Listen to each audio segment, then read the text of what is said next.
तो आपने डिसाइड किया कि आप मिठाइयों से दूर रहना चाहते हैं। तो ठीक है, हम आपके लिए एक एक्शन प्लान बना देते हैं आज। लेकिन सबसे पहले मैं आपसे ये जानना चाहूँगा कि आफ्टर ऑल आपका ये रीज़न क्या है जिसकी वजह से आप मिठाइयों से दूर रहना चाहते हैं, वो भी इंडिया जैसे कंट्री में जहाँ पे इतनी सारी वैरायटीज़ अवेलेबल हैं। तो obviously you must have a valid reason. पहला रीजन तो ये हो सकता है कि डॉक्टर ने आपको बता दिया, आपका शुगर अनकंट्रोल्ड हो गया। दूसरा रीजन ये हो सकता है you want to become a professional player, you want to play probably good football और probably good volleyball, up to you. Want to lose weight because you are obese, very valid reason. Now you want to look like hero and heroine, absolutely fine, this is your professional reason. तो valid reason है। You want to impress your wife, again a valid reason. You want to impress your boss, very valid reason. You want to increase your stamina, very valid reason. और probably you want to be a role model for your kids, as simple as that. और probably your kid is coming up in athletics or boxing and now you want to keep abreast with his latest training, other things, or probably you are his training partner, whatever may be the reason, but these all reasons are valid. मगर ये कोई valid reason नहीं होगा कि मेरे पड़ोसी कर रहा है, आजकल मिठाइयों से दूर रह रहा है, या फिर वो फैशन स्टेटमेंट है, I am just keeping away from sweets. That is not a valid reason. Valid reason होने से क्या होगा, आप हमेशा मोटिवेटेड रहोगे। ऐसा नहीं होगा कि आपका पड़ोसी चला गया, शिफ्ट कर गया, और आपका जो प्रोग्राम था मिठाइयों से दूर रहने का वो ऑटोमेटिकली खत्म हो गया। तो your valid reason must be very very valid to you first of all.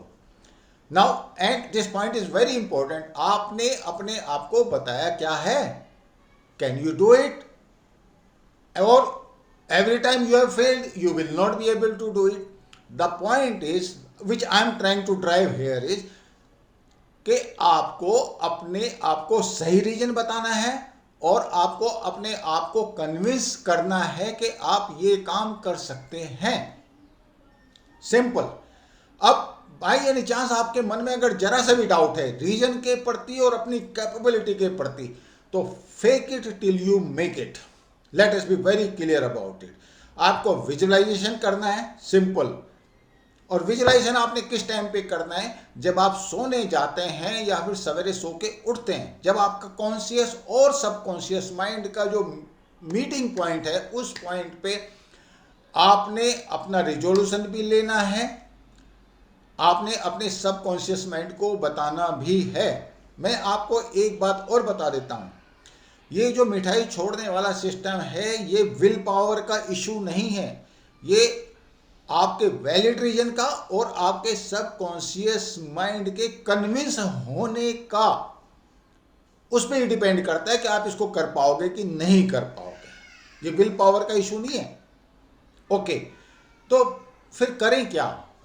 After all दोनों चीजें, दोनों पैरामीटर आप मीट आउट कर चुके, तो अब फिर आपकी एक्शन प्लान क्या होगी? पहली बात, आपका घर में फ्रिज है, किड्स हैं, your wife is there, everybody is fond of sweets. Now sweets as far as you are concern they are out for you, fine.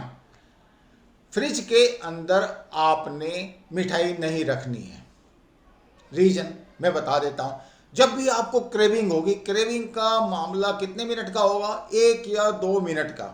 उसी में जनरली पीपल गिव अप, और पिछले 1-2 महीने का जितना एफर्ट होता है वो सारा चला जाता है। तो फ्रिज के अंदर आपने मिठाई नहीं रखनी है। बाय द वे, अगर किड्स को जरूरत है तो जब उनको जरूरत है वो मार्केट से मंगा सकते हैं, लेकिन जब आपको क्रेविंग होगी और बाय एनी चांस वो क्रेविंग क्रेविंग का तो आपका अपना टाइम होगा क्योंकि आपका अपना रूटीन होगा, उस टाइम पे आपने स्टॉपर्स का यूज करना है। अब ये स्टॉपर क्या हो सकते हैं? हेल्दी ड्रिंक हो सकते हैं, मिंट टी हो सकती है, कॉफी विदाउट शुगर हो सकती है, नारियल पानी हो सकता है। there are lot of choices in healthy drinks which are available and they should be in your fridge कि जब भी मेरे को क्रेविंग होगी मैं इनका प्रयोग करूंगा, सिंपल। अब अगली बात, आपको क्रेविंग होगी ही क्यों? जब मैं आपको एक ऐसा तरीका बताऊंगा कि आपको क्रेविंग नहीं होने वाली। कैसे? अब ये कंसेप्ट आप समझ लीजिए। आपका जो शुगर लेवल है वो 80 टू 120 मिलीग्राम पर डीएल होना चाहिए। अब शुगर जब आप लेते हैं नॉर्मली, जैसे कोई मिठाई खाता है या शुगर खाता है, तो शुगर एकदम शूट करती है और उसके बाद एकदम फिर वो डाउन आती है। इसको कहते हैं roller coaster syndrome of sugar elevation and sugar downfall. जैसे ही शुगर नीचे आएगी क्रेविंग शुरू हो जाएगी। तो आपने क्या करना है, आपने आपका जो शुगर लेवल है वो 80 टू 120 मिलीग्राम पर डीएल के बीच में रखना है। ये ऑप्टिमम रेंज है। अब इस ऑप्टिमम रेंज में आप देखेंगे कि नॉट ओनली आपको शुगर क्रेविंग नहीं होगी, साथ में आपका फोकस, आपकी इमोशनल इंटेलिजेंस वो भी टॉप लेवल पे रहने वाले हैं। इसलिए आपने देखा होगा जिन लोगों का जैसे ही शुगर क्रैश करता है वो एकदम इरिटेबिलिटी बढ़ जाती है। और शुगर क्यों क्रैश करता है? उन लोगों का जिनका जो टोटल डाइट में कार्बोहाइड्रेट की परसेंटेज ज़्यादा है या फिर वो बार बार शुगर खाते हैं। अब शुगर के साथ यही डिसएडवांटेज है, जैसे आपने खाई एकदम शूट अप किया, उसके बाद जैसे ही वो डाउन हुआ, डाउन होते ही आपको जो है इरिटेबिलिटी और क्रेविंग शुरू हो जाती है। तो आपने तो नीचे इसको जाने ही नहीं देना है, 120-80 के बीच में ही उसको रखना है। अब इसके लिए आपको क्या करना पड़ेगा? इसके लिए पहली बात तो ये है कि आपको आपका जो कंपोजिशन ऑफ फूड है उसमें आप कार्बोहाइड्रेट 40% से कम लेके आइए। मैं यहाँ पे शुगर की बात नहीं कर रहा हूँ, मैं यहाँ पे कॉम्प्लेक्स कार्बोहाइड्रेट की, सोलुबल कार्बोहाइड्रेट्स की बात कर रहा हूँ। मैं यहाँ पे मैं आपकी जो चपाती है वो आपने कैसे खानी, जवार या बाजरा की, उस तरह की, वो कॉम्प्लेक्स कार्बोहाइड्रेट है। और राइस की जगह आपने ब्राउन राइस लेके आना है। सलाद आपने बहुत सारी खानी है। तो जब आप इस तरह का खाना अपने लिए सेलेक्ट करेंगे तो उस हालत में क्या होने वाला है, आज तो ये बैलेंस्ड हो जाएगा, इसमें मिनरल्स, वाइटामिन भी आ जाएंगे और कभी आपकी शुगर क्रैश नहीं होगी और आप roller coaster syndrome of sugar उसका जो मैंने आपसे बताया उससे आप बच जाएंगे। जब आप बच जाएंगे तो कभी आपको क्रेविंग नहीं होगी। तीसरा पॉइंट, आपका जो एक्सरसाइज का लेवल है वो आप हमेशा आप कुछ ना कुछ एक्सरसाइज करते रहिए। अब उससे होगा क्या? उससे होगा ये कि आपका जो सेलुलर लेवल पे शुगर यूटिलाइजेशन अच्छा होगा और इंसुलिन सेंसिटिविटी बढ़ी रहेगी। ये नहीं कि आफ्टर ऑल इंसुलिन का रोल क्या है?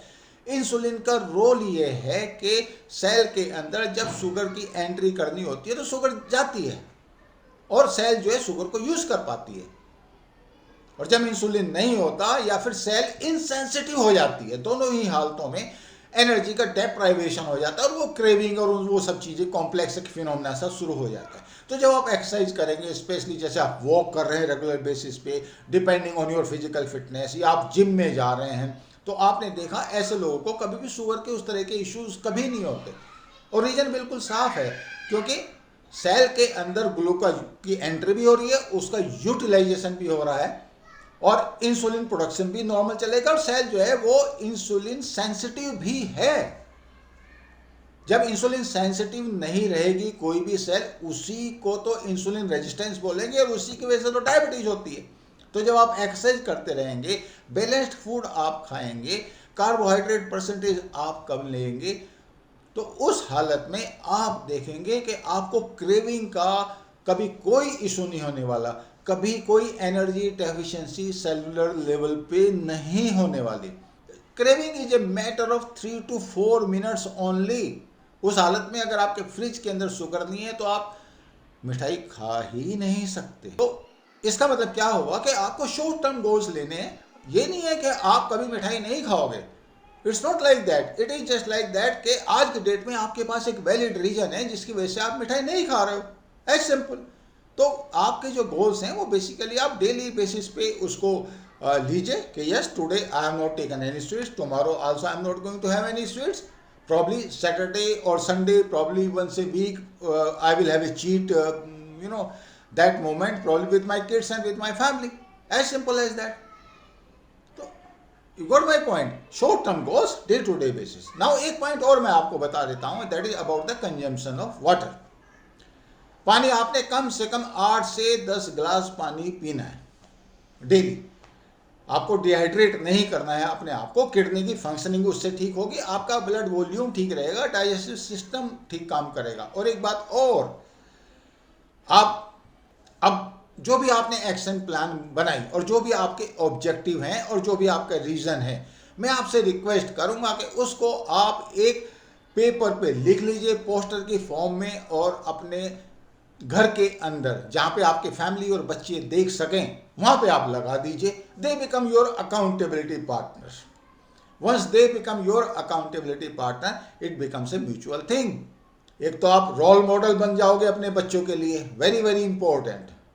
और दूसरी बात, they are going to monitor your progress. अगर आप बाई एनी चांस आप चीटिंग ज़्यादा कर रहे हो, Saturday Sunday once a week cheating allowed है बच्चों के साथ, फैमिली के साथ, तो वो आपको पकड़ेंगे और वो आपको गाइड करेंगे, and it becomes a mutual system of accountability. So keeping away from sweets may be that it becomes your family program. I hope you liked it. Please don't mind, I'm just keeping you away from the sweets for the time being till your objectives are met. Thank you. I'll see you in next video. Thank you.